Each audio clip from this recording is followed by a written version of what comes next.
Hello, everyone. This is Dale Matthews. This is Inside News. This is Mike Jones, and this is Stu Sennett on the phone. Hello to everybody. Hey, Dale. Hello. Hey. Okay, so there's a chance that you might hear a little bit of loop back from me, and why don't you cut the mics while I'm saying this, Mike? Thank you very much. Okay. And so we're going to play it by ear here. Everything's going to work out okay. Don't worry. So tonight we have Stu Sennett on our show. And the reason we do is because yesterday at the weekly business session, Stu said a number of things that were pretty interesting. And then he had a really interesting conversation with Keith Heck afterwards. And Stu's going to tell you all about that. Now, Stu hasn't heard his own speech here very much. And somehow he just seems to have forgotten everything that he said. I don't know. It's just something about the guy. And so he'll be hearing that for the first time since he said it. Lots of people are praising him for him. Some people are chasing him down the streets with pitchforks. We'll see what you think about what he said. So the first thing, though, that will happen in tonight's show is that we're going to play excerpts from the weekly business session. This is the first time the county commissioners have been back in session since the debacle with Simon Hare, since last year. And it'll start off with Sandy Casanelli. Go right ahead, Mike. Okay. Sandy Casanelli, Merlin, Oregon. Well, it's a new year, and so maybe we can review last year and see how we're doing. January and February, we have violations of open public meeting law. Executive session was not meant to go in as a cozy little time to talk about anything you wanted under matters from commissioners. Then we have, around budget time, the board approving elected officials being able to pay PERS retirement that they had not signed up for, specifically Simon Hare. His first term did not sign up for PERS, but when he got reelected last year, they finagled the administrative policy so that an elected officials could retroactively pay into PERS so he could have his retirement. Then we have Commissioner Hare going on junkets, that's the public money, to Washington, coming back and giving a report to the public. Well, nothing really happened there. That was a lot of money for such a terse report to the public. Commissioner Hare is on the ONC board and recently got elected as vice president. We're a county that cannot afford to send representatives to the ONC. This board has publicly stated that we're not getting any SRS payments. That's why we need, these little levies that are going to come up. We have very little to see for the money that you all are spending on supposedly our behalf. Commissioner Hare has a recall out against him. I encourage everybody to sign it. You can go and get electronic versions and send them to the chief petitioner, who I believe is Mark Kelsey. It would behoove the citizens of Josephine County to start eliminating this Board of Commissioner one by one with such things as the recall or electing other people for Commissioner Heck and Commissioner Walker's positions. Thank you. Thank you. Okay. Any comments, gentlemen? Yeah, I mean, I think, she's right. We're not getting bang for the buck. We're sending Simon all over the place, and he has a slush fund to do that. And we're not getting any benefit from it. And I've asked this question before. I'd really like to know, what are we getting out of the Association of ONC Counties? You know, I think that's a good question. I assume that we pay a fair amount of money to be a member of that association. So we ought to get something, you would think. Stuart, do you have anything to say there, bud? Yeah, well, I have a lot to say. I'll tell you, well, Sandy, I thank her first of all for being so active and for keeping track of everything that these commissioners are doing. And I'm starting to get the picture, like I think I've said to you before. You know, I haven't been around this area too long, but I'm learning really quick, and I'm really becoming aware that these commissioners that we have here, they have absolute contempt for the people, and they have contempt for the law. They seem to do whatever they want to do, and nothing isn't stopping them. Things seems like things are done out of the public eye. Maybe a shake of hands in a coffee shop. Who knows how they make their decisions? But it is so underhanded, sneaky. I mean, it's almost unreal, actually. It's almost unreal. And I would hate to think that other areas in this country are governing in this manner. But here we are, we're in Josephine County, and, you know, I'm glad you guys are on top of this. And we definitely are committed to seeing, I guess, making justice prevail.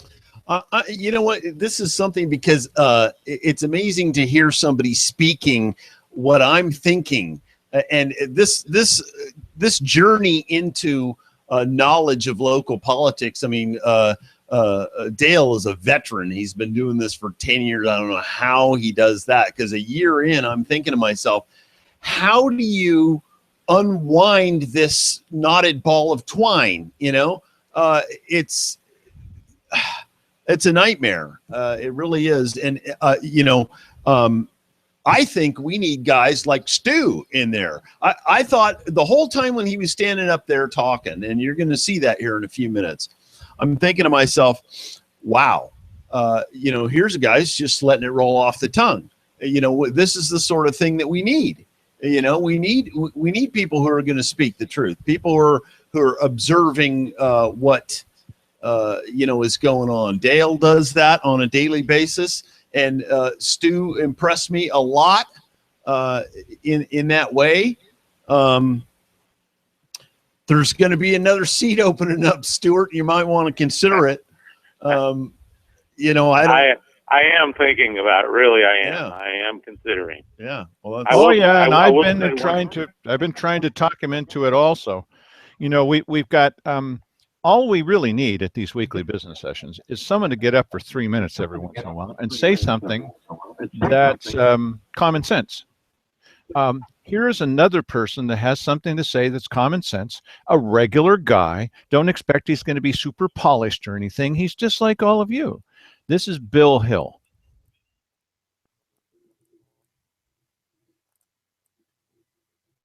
My name is Bill Hill, Merlin, Oregon. I normally don't attend these meetings because you don't get much out of them. And I'm mainly the reason I'm here today is but the paper kindly give me Daily Courier give me news last night that I was under the impression that Mr. Hare was going to be chairman. I would be opposed to that under the condition of what has happened.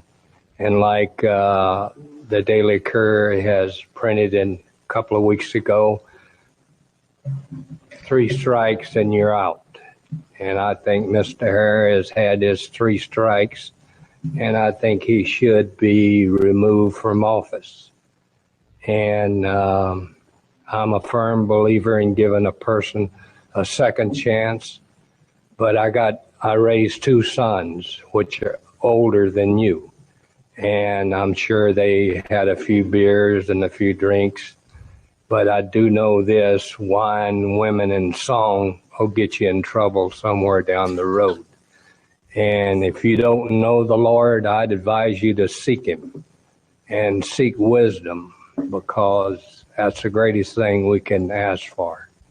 And I just believe that our county officials, and it starts from the top of the federal government, they're crooked as crooked can be. You might find a few in there that would benefit the country, but most of them, they're out to fill their pocketbook and do the things they please in the way they please. And I just think that if you was my son, Mr. Hare, I'd be honest with you, you'd get a swift kick in the ass, because this is uncalled for. And I'm just glad that Ms. Walker has taken the chair, because there would be problems if you was going to be in charge. So that's all I have to say. Have a good day. Thank you.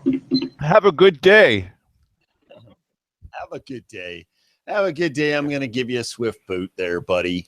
Yeah, my wife absolutely loved that guy and sent me Facebook messages after that saying, "Who is that guy?" And that guy's great. And yes, He was sincere, that's for sure. right. Yeah, he was sincere. That's right. All right, now we're not going to delay any longer. Now we're going to play back Stu Sinnott and what he had to say, and you guys decide whether you think he's being too hard on Simon Hare or whether he's right on. Go ahead and play what Stu Sinnott had to say, Mike. Stuart Sinnott, Grants Pass. Well, I've been living... You're spelling it S-T-E-W or? S-T-U-A-R. Thank you. Yeah, I'm a pretty new resident to this area, and as far as I can see, it's been a real active area, a lot of things going on. First thing was they tried to push a sales tax through, it was voted down. Then there's all this hocus pocus going on with commissioners here. And it's very unsettling to, first of all, see somebody who has the public trust violate that trust and act in a way which an ordinary citizen is not expected to act. But somebody who is in the public trust should be always held to a higher standard. And the other thing that I have personally is that I came the last time to this meeting, and it was the first time I've ever been to a commissioners meeting, and I was, no disrespect, but I was looking at you, and I noticed something very odd about you, and I sincerely, from the bottom of my heart, hope that you overcome your problems, because you're obviously a bright young man, and you got yourself in something that's an addiction, and I know it's tough, but you got to know that you got to deal with your problems first. And when you serve as a commissioner, you're making your problems our problems, because you're not going to come out with the best logical decisions in any situation. Because you're not. When you're addicted, your mind is somewhere else. You're not in total control of your faculties. So, I mean, there's nobody in there, right? Nobody's going to ever convince me that a person who's addicted to something is going to make logical decisions, especially when the people are concerned. And to you two commissioners, Mr. Heck and Ms. Walker, I say to you this. You work very closely with this man. You mean you never saw that this man was not of right sound mind? I mean, you're at best, you're either unaware, and at worst, you're an enabler. So what that doesn't tell me much about your personal character. I think, in my mind, everybody ought to clean house here, because you got to start thinking about this. You're either an enabler or you're not very aware, and either way, I don't think you do the people of this area justice. So anyway, wish you all the best on your new professions, whatever they may be. Thank you. Bam. I wish you the best on your new professions. All right, Stu. So review yourself, bud. Well,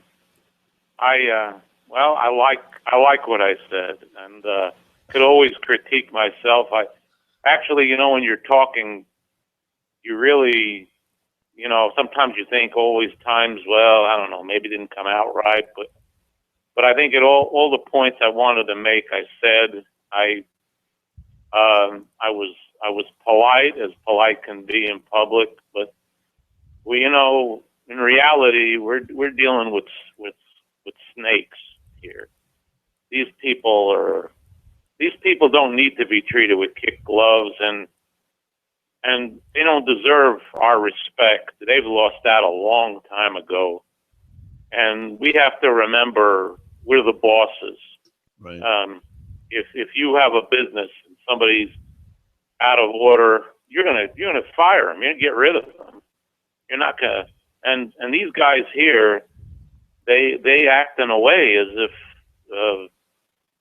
that they're above everything, and there's a lot of changes I believe need to be made in these meetings. And one idea I had personally was we should try to get more response time to the commissioners when they respond to our remarks, because after all, we have 3 minutes, and then they can meander on as long as possible.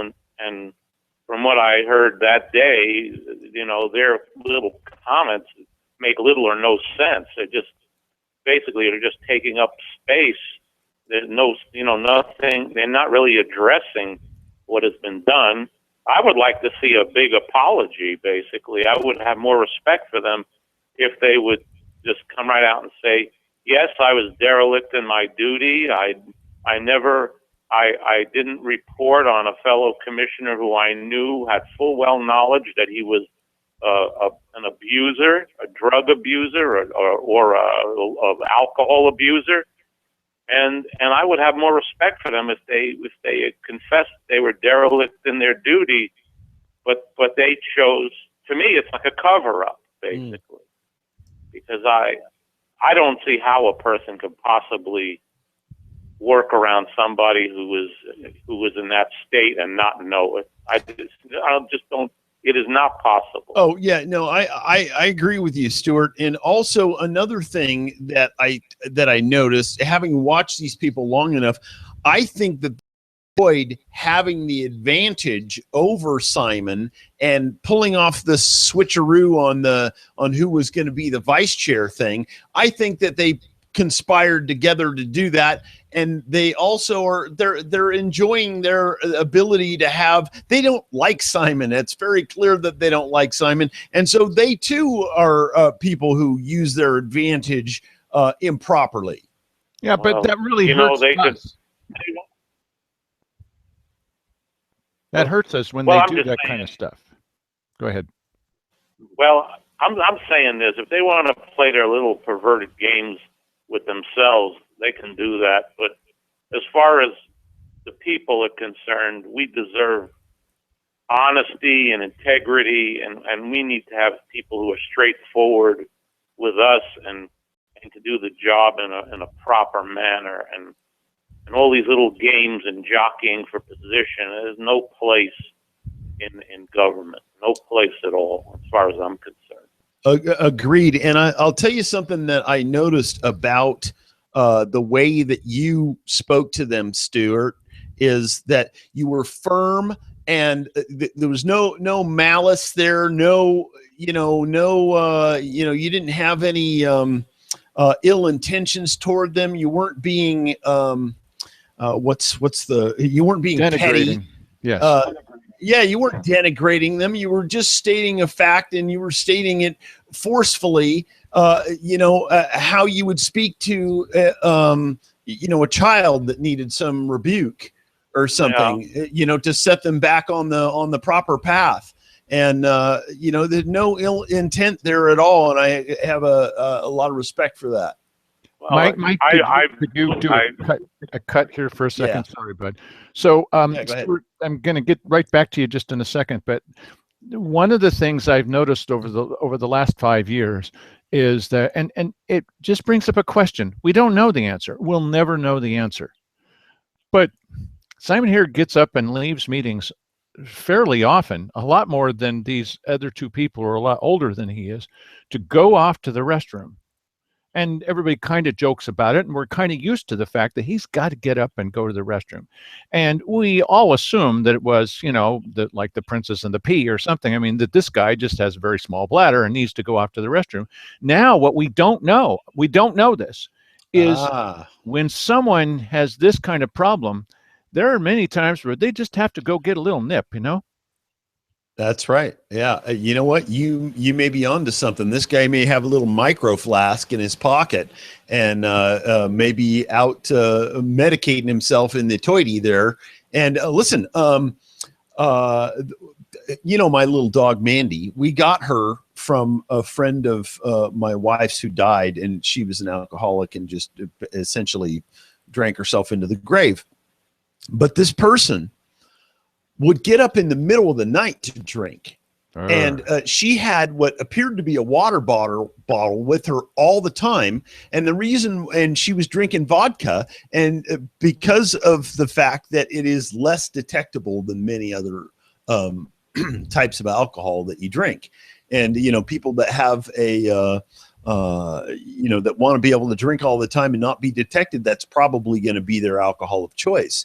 And so you may be on to something there, Dale. Well, I don't know. And none of us. I'd like to jump in and say something.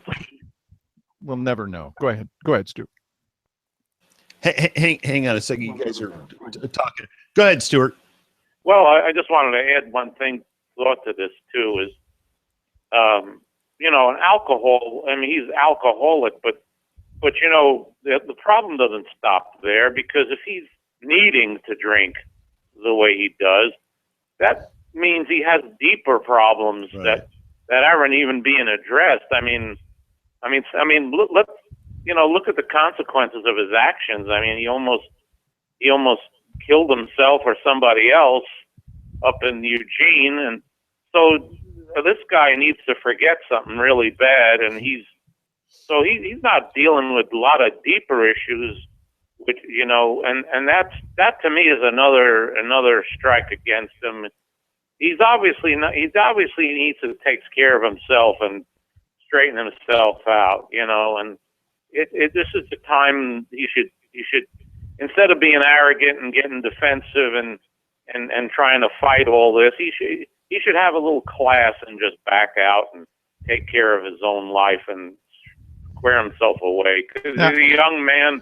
He's a young man, and he can still make something big out of his life. Right, exactly. Now, it sure doesn't mean he can't be a human being. Come on. No, of course he can, and he can be a member of our community. The question is he the ideal person to be a leader? And as he says, he wants to continue being a great example for kids. Well, no, that doesn't work out. Now, speaking of being a great example, when he was done, Stuart had a couple of more questions or a couple of more things to say, and he wanted to address Keith Hick. Stuart, take us along with you.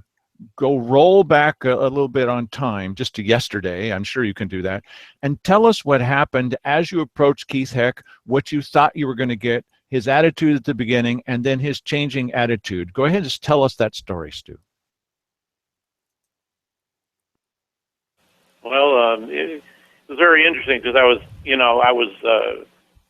trying to jump in after he made his last comments, because I said to him, what we need is moral leadership, and he called me over to him. He kind of waved, "Come here, and we'll talk," So I walked up to him, and And then he kind of asked me, so what do you mean by moral leadership? I mean, after all, one thing that somebody thinks is right is not necessarily what another person thinks is right. So who's to say what's right and what's wrong? Oh, brother. And so what is moral leadership? I said, well, you mean you don't know what moral leadership is? I mean, what are you doing here? You know, it's like, what are you doing here? And then the conversation just kind of ended, and he looked like he was mad and frustrated. And I think he was mad probably still from the meeting, and he couldn't, and he just wanted to oppose me in whatever I was saying. I think he was so mad that he couldn't even talk rationally at that time. Yeah. So, but you know, that's the fact that he would even argue with me about moral leadership. I mean, what does that mean? Well, I mean, the irony there is that this guy claims to have spent like 50 years in the church and spent a good deal of time being the director, if I'm not mistaken, of the Gospel Rescue Mission. What does that make you, think about how he was able to fulfill that job as the director of the Gospel Rescue Mission, helping to steer people's lives in the proper direction when they've fallen off the path? Away from when this guy can't. Sorry. Right, when he can't even deal with a guy who's sitting right in his own midst. He could have, taken the guy off to the side and said, "Hey, listen here." I mean, because easily Keith Heck could be his father, no question about that. And I don't quite understand why he lacks the ability to take that on. He seems to be able to take other people on. Okay, Mike. There's a delay. Everybody knows about the delay. Yeah, hang on. Here, just to let you know, Stuart, when Dale wants to come in and say something, I realize it's very unnerving for him to hear the loop back, so I'm cutting you off so that he doesn't get that. So Dale wanted to interject. Go ahead, Dale. All that I wanted to say, I'm not trying to cut Stuart off, but all I wanted to say was that there were a couple other people that spoke that day, and since I'm the next one, I'd like to see it. Okay, let's do that.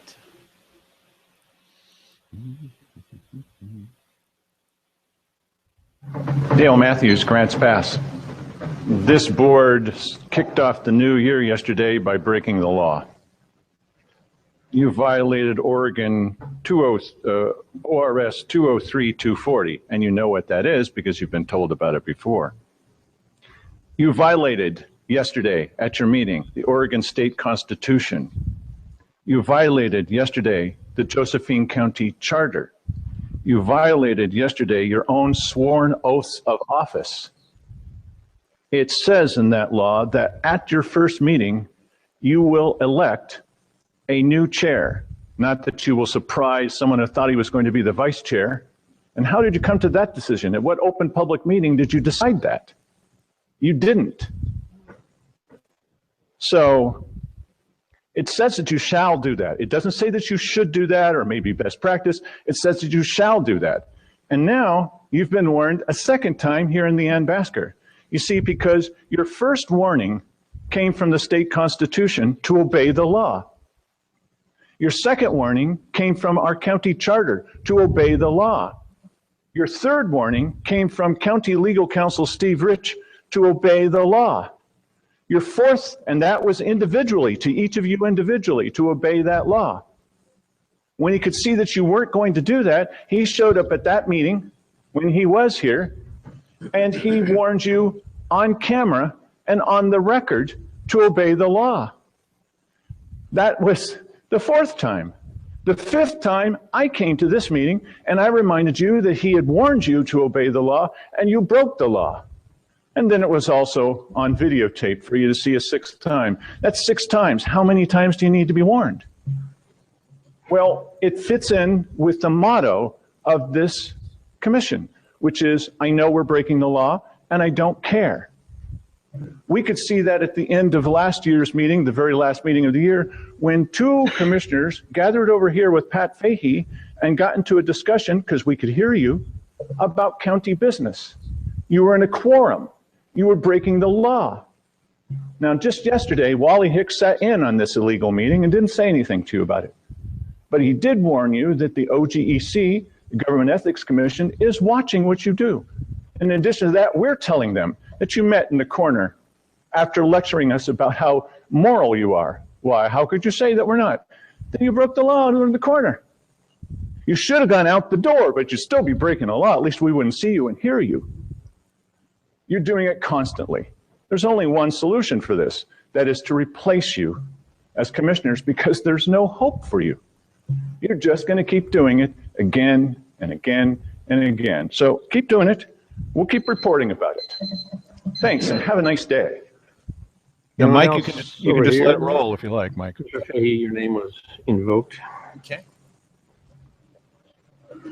Good morning, Pat Fahey, 3640 Williams Highway. I normally don't speak at these, but when my name is bandied about, I like to at least correct the record. And if you want to watch Mr. Matthews' tape, that's fine as well. What are you referring to? And I have to preface this by saying Mr. Matthews' interpretation of the Oregon Constitution and Oregon law is quite often at odds with the Ethics Committee and other legal opinions. He's filed many different challenges. I don't know of any gathered ground. Maybe there is something currently. I don't know.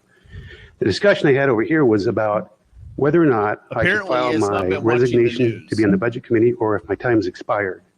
Now, I don't think a question like that is pertaining to, you weren't making a decision, you're informing a constituent. And if I can't ask a county commissioner about a point of order or a point of practice, it's not making policy, it's not setting law, it's informing a constituent, then there's something wrong with the system. And if that's how Mr. Matthews interprets it, then maybe you ought to look at how he interprets a law. I think I was fine. I think how you responded was fine. And if he wants to present his video on his website, which he sure will, you'll find out that's what was said. So what Mr. Matthews says here, maybe is taken out of context.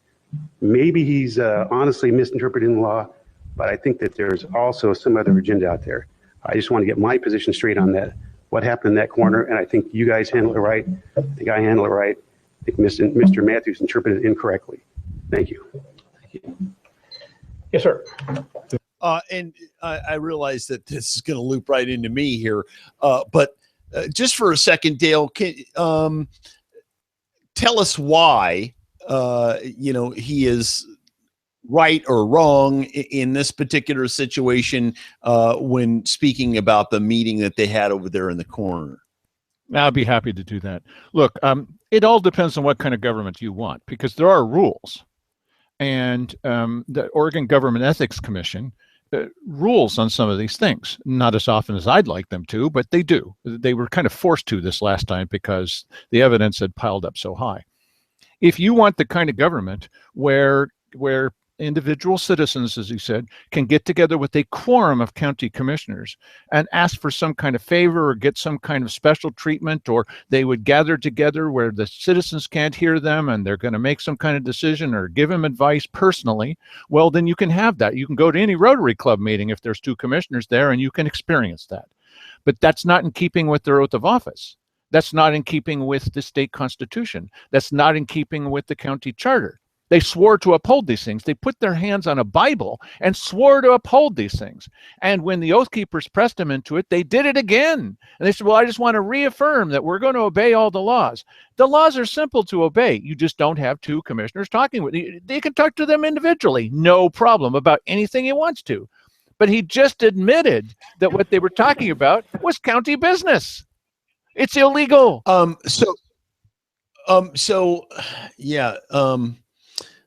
So a private citizen can't go over there and have a conversation with 2 commissioners at the same time about, Yes. what if they were talking about, tuna sandwiches? No problem talking about tuna sandwiches. They cannot talk about county business, and there's a reason for that. I'm getting loop back, and the reason for that is so that you don't have backroom deals or corner deals or out in the parking lot deal. Like these commissioners did, but previous ones did, so that you don't have these conversations taking place outside of the public. The previous commissioners, we have no evidence that previous commissioners used to do this, but we know it's happening on a fairly constant basis with these commissioners because we have two inside sources that tell us about this, and it's happening on a constant basis. Okay, so in this particular situation, I forget what it was he cited that they were talking about, something having to do with the budget committee or, Yes. his garbage business or whatever. The budget committee and what's going to happen, that's county business. It's the county budget committee. And that's not the only thing they talked about. We also know, because we listened to the tape, had to listen with headphones, we also know that they were talking a bit about, at least small part of it, that what we could hear from the distance. That's why they keep us so far away.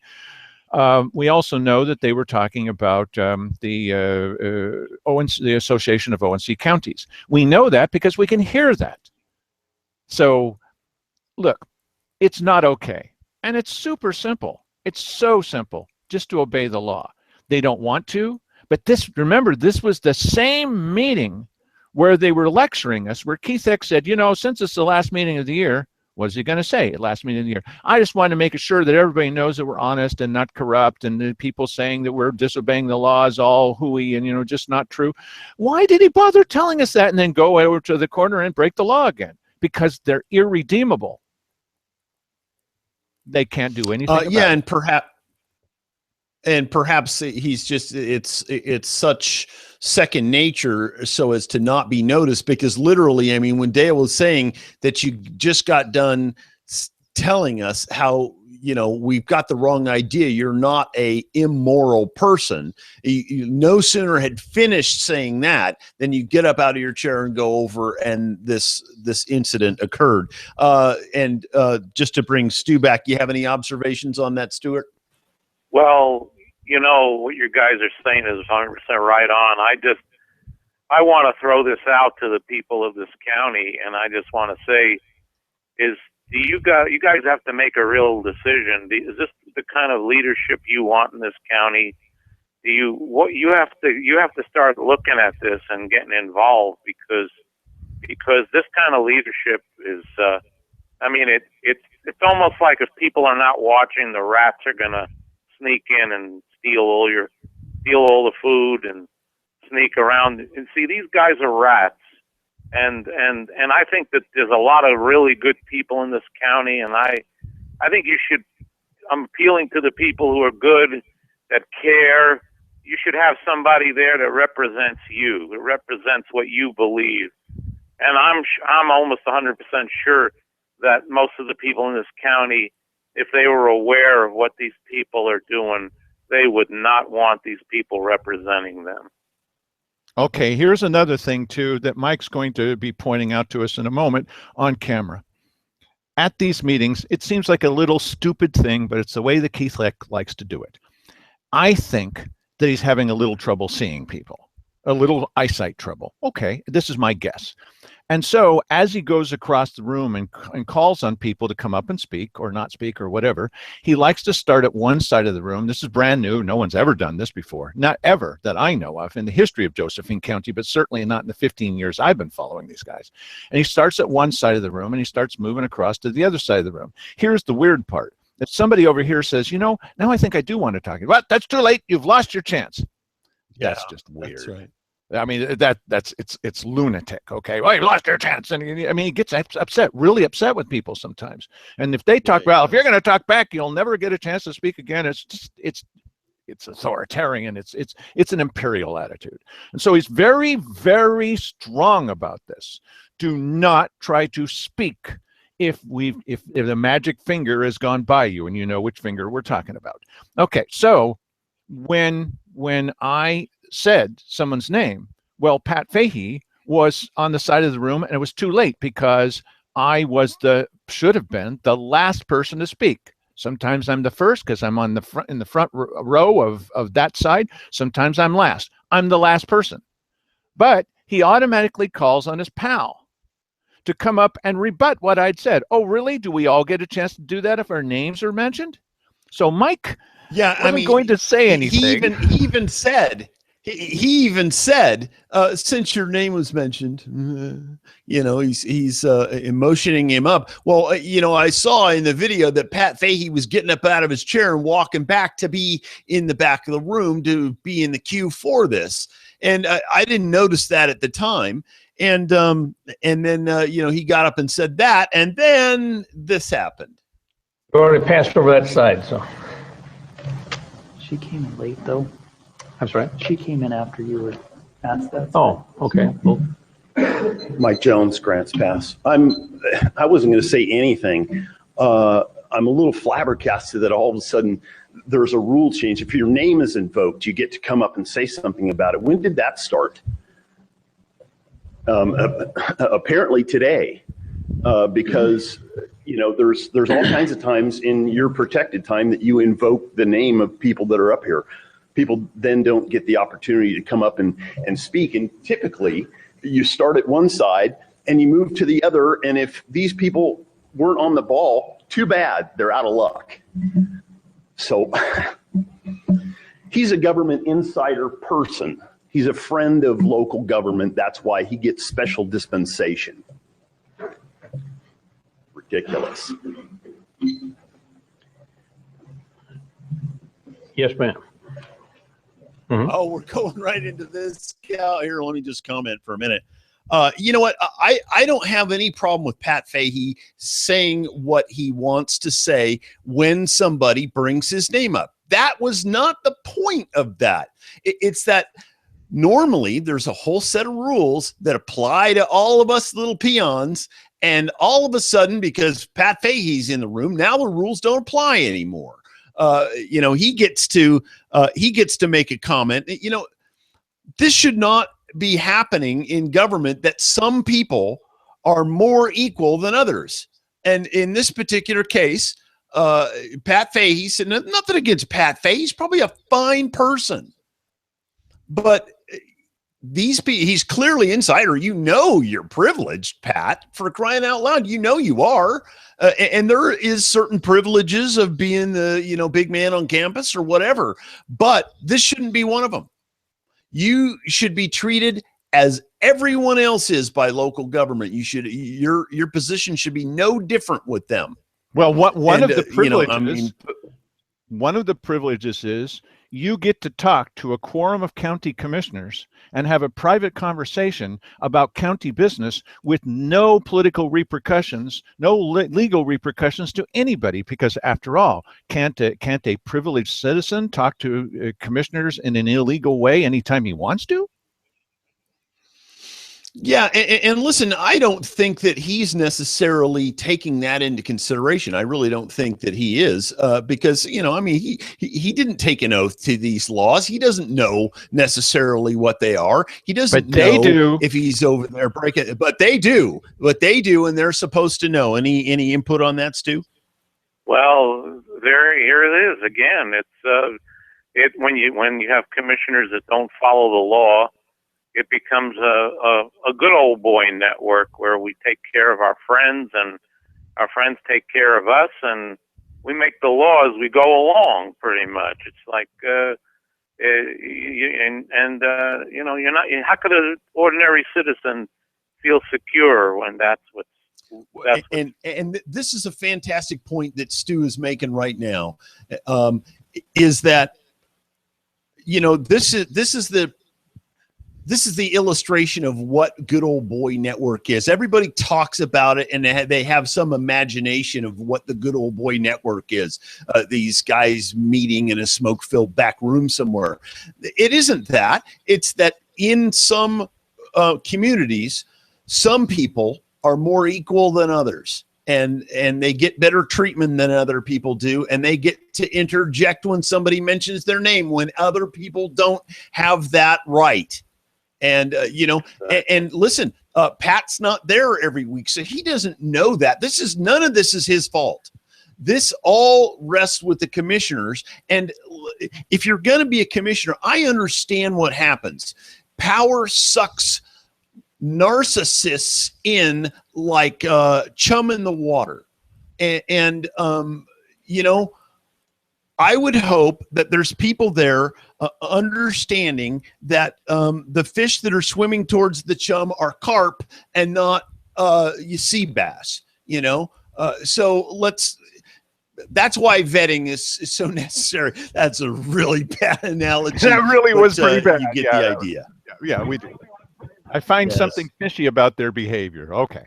So yes, right. I wanted to be sure in this, and Mike wanted to be sure. Mike asked for this, that we give a chance for people from all viewpoints to say something. Now there were only walks of life. People. Yeah, well, all walks of Rotary Club. There were 2 people who spoke out fervently in favor of commissioners and, you know, in favor of breaking the law and against the citizens and that kind of stuff. Just lowly mere citizens. And there's a lady that's been there several times. She's usually the only one that has anything happy and positive to say about the commissioners and what a great job they're doing.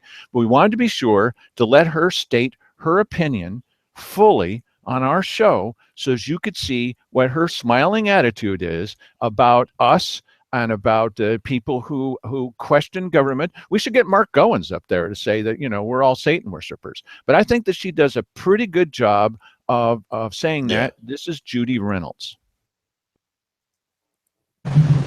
Yes, ma'am. I was supposed to be last. I'm Judy Reynolds, and I live in Josephine County.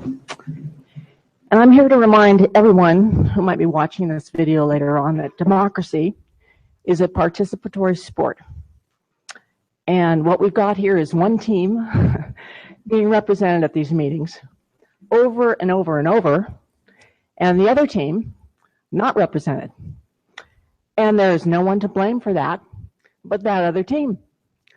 So I would suggest that anyone who would like to see positive suggestions made to this county commissioners about how to help our distressed county as far as funding for security, as far as protecting our environment, as far as proper use of our resources, rather than personal attacks upon our elected officials, I suggest they start coming to these meetings and speaking up.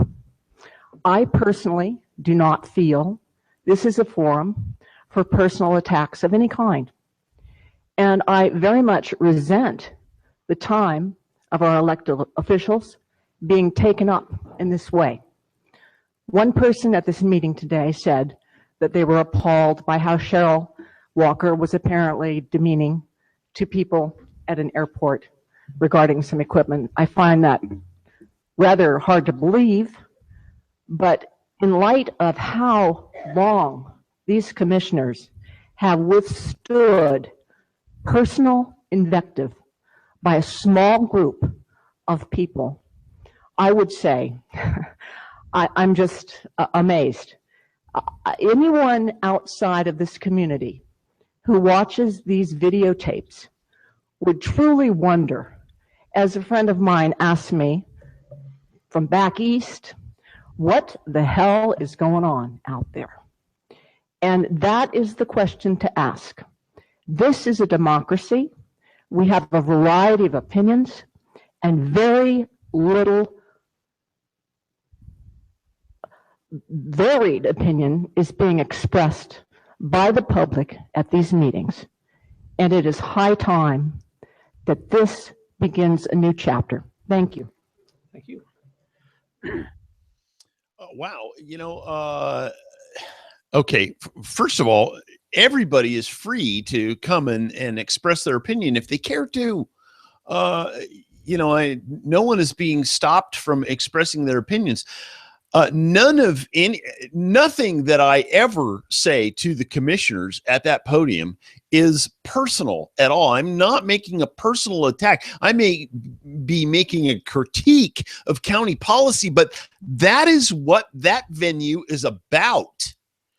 So what, I'm not supposed to come in there and say that anymore, or she is unhappy with the diversity of opinion, then maybe she can go over to the Democratic Party and import a few people over like Cheryl does when she gets in trouble.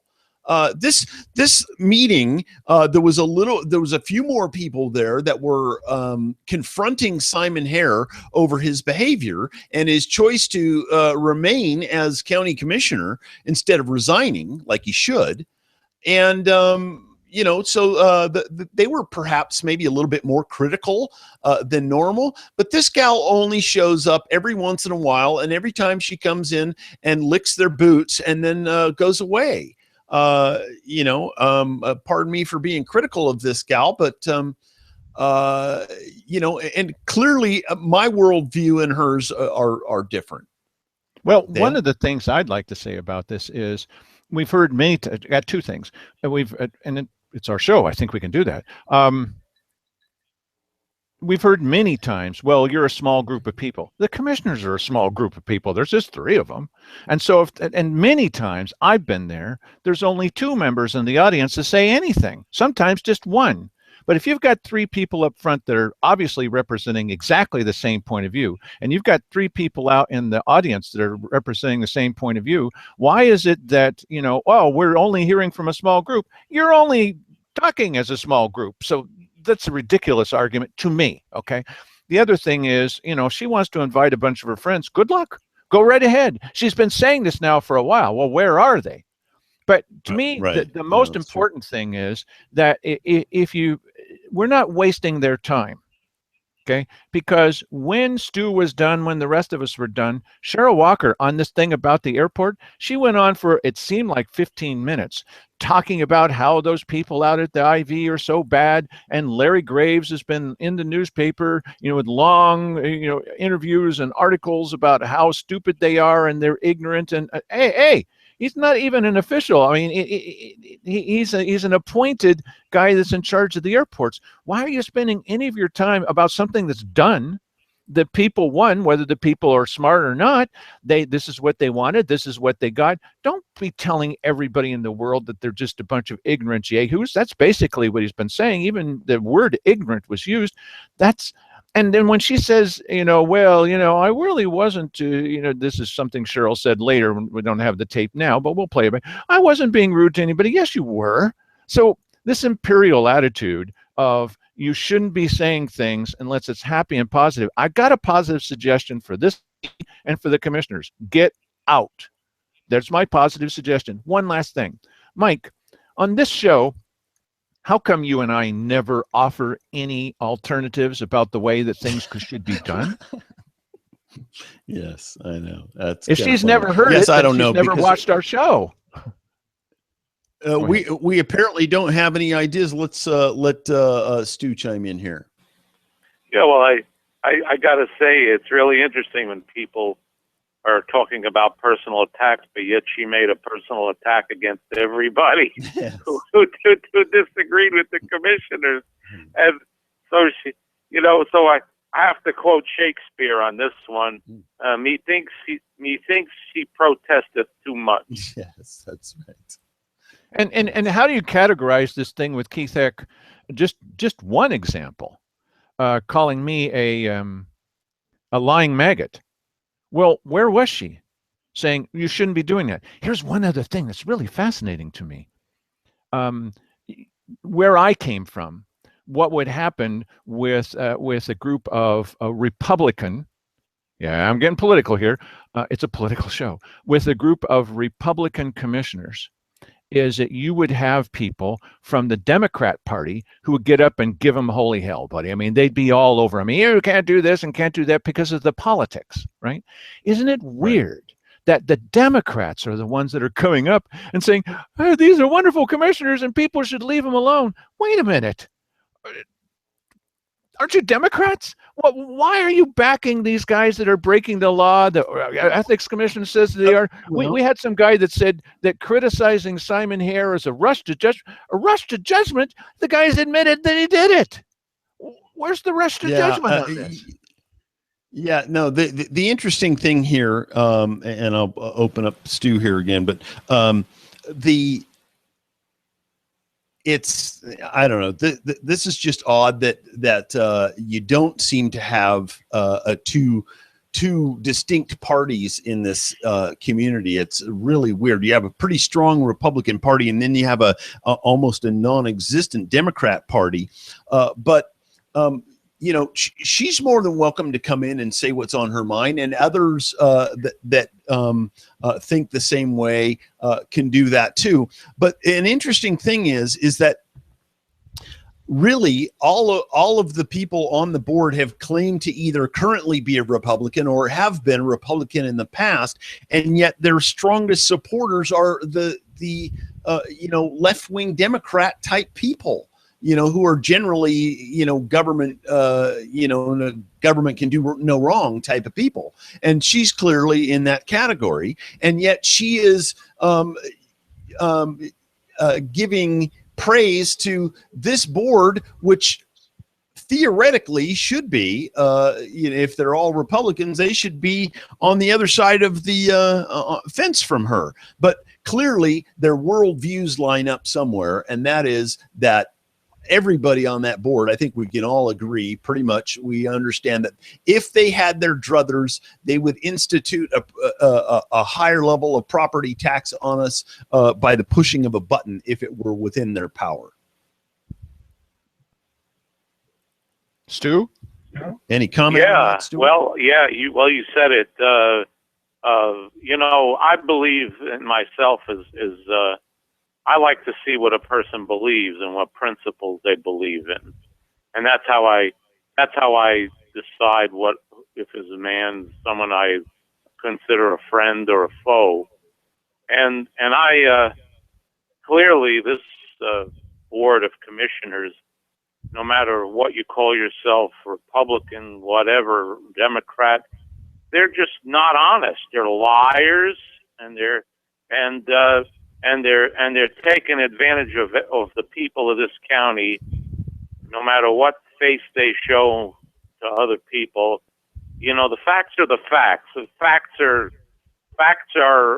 not party affiliated. They are facts. They stand and they're proof. And you know, with your work, you know, you're keeping up. You're watching them, and you're gathering all of this, and you know, you're keeping it as basically as unbiased as a person could possibly do, and you're just presenting facts, and I'm, you know, so, you know, I mean, she's welcome to have her opinions, and she can wear her rose-colored glasses and hate everyone who wants to pull off her rose-colored glasses. That's her choice, you know, that's her business. But Well, I guess I'm going to do two things. I'm going to praise Stuart and criticize him. And the praise comes from saying, well, I'll get to the praise last. That's better. The criticism is, I think that we are biased. I think that in our public opinion, that we say our opinion, and we try to interpret what we see as happening here. So I can't say that I won't say that we're entirely unbiased in that. However, we do take your clip, for example, Stuart, and other clips of the commissioners talking with nobody talking over them, and we place those out there so people can see that without our goofy opinions. If you don't like our opinions, that's okay. But yes, on this show, we present our opinions, our analysis, our trend analysis, our connecting the dots. We do that all the time. That's one thing where I kind of disagree with you a little bit, Stu. On the other side, I really like what it was that you said and the way that you said it. And there's a lot of people who have seen this. It's in a form of a promo for tonight's show, the Thursday night show. But before we let you go, Stuart, it's really important to me for you to repeat to us. You went up to talk with Keith Heck, and you started talking to him about integrity and that kind of thing. And what was the question that he asked you where he got so upset? What was that question? Well, what does that mean? What does that mean? Moral leadership. What does that mean? I mean, after all, everybody else has their opinion of what is moral. So what does that mean? So what? He doesn't know what moral leadership is. Now, do you think that he just didn't understand what you meant what you meant personally, or do you think he just didn't understand, like he'd never heard the term before? I really don't know. I've thought about it, and my thinking is I think after the meeting he was so angry that he couldn't think right, and I just think he was just very angry after that meeting, and I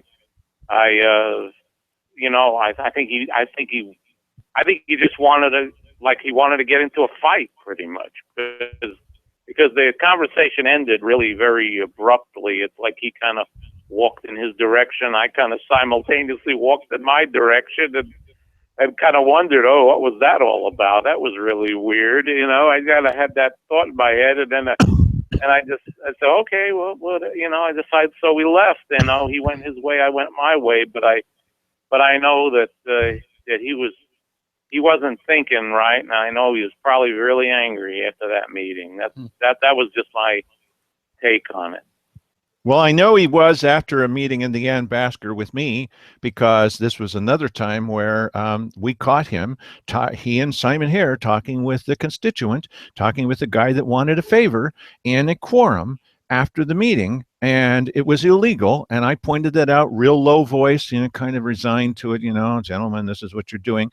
And Keith Eck physically attacked me. Okay, he physically attacked me. I reported it to the police. Mike, why don't you bring us on home, bud? We'll say goodbye to Stuart, and just tell us, if you will, Mike, what your summary is of this time with the public speaking at the weekly business session yesterday, sir. Well, listen, I mean, everybody saw it. You don't really need my interpretation of it. You got it already, of course. But all of this stuff is going to be available. The videotape is the videotape. You can watch what happened. If you think I'm a jerk for getting up there and having to say what I had to say, then that's fine. I don't have any problem with that. But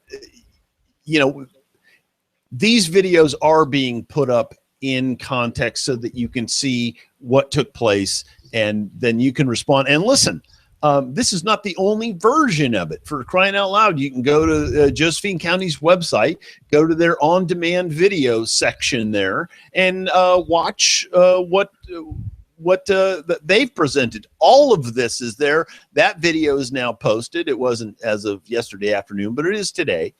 And you can watch all of this taking place, and you can make your own judgment.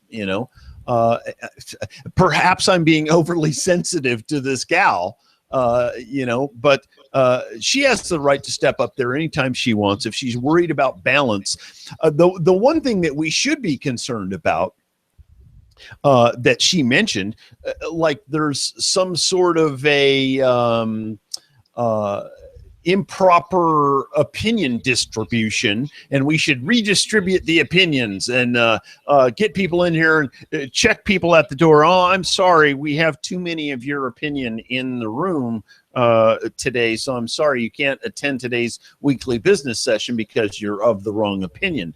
Is that really where we want to go here? She did call out her side for not showing up. So if they want equal representation, she's right. It's their fault. If but I disagree that somehow it is improper for people to be critical of government. For crying out loud, the government as it exists in this country is I mean, it was born out of that. And, be thankful that we have the right to do this sort of thing in this country, because you go to Canada, you might be able to say some of the stuff you want to say, but there's a line, and it's not yelling fire in a crowded theater. It's being critical of government. You can't do it. And, almost every other country that we're surrounded by, and yet we take this ability that we have for granted. I think that's a mistake.